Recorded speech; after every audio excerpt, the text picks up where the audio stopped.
l'ex-ministre Claude Guéant sera libéré en conditionnel ce mercredi 9 février 2022.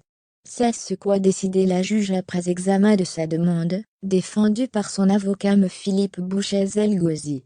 Il était incarcéré depuis le 13 décembre dernier. L'ancien ministre de l'Intérieur Claude Guéant, 77 ans, s'est vu accorder une libération conditionnelle, qui sera effective ce mercredi 9 février 2022, a déclaré son avocat. Il quittera la prison de la Santé où il est incarcéré depuis le 13 décembre dernier.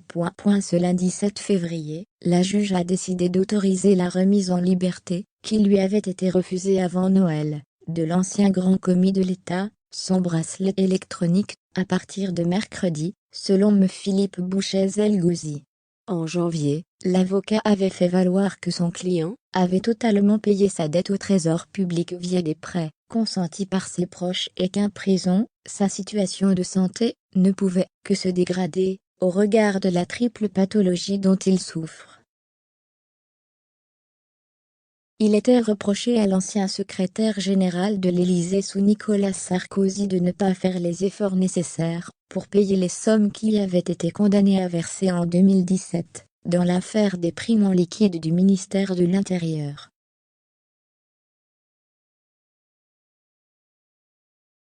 En effet, il avait été condamné pour complicité de détournement de fonds publics et recel, à 2 ans d'emprisonnement, dont 1 an avec sursis probatoire, et 75,000 € d'amende, ainsi qu'à 210,000 € de dommages et intérêts à l'État. Alors qu'il avait commencé à effectuer cette peine sous le régime de libération conditionnelle, les manquements au paiement de ses dettes avaient poussé les juges à révoquer une partie de son sursis et de sa libération, le 9 novembre 2021.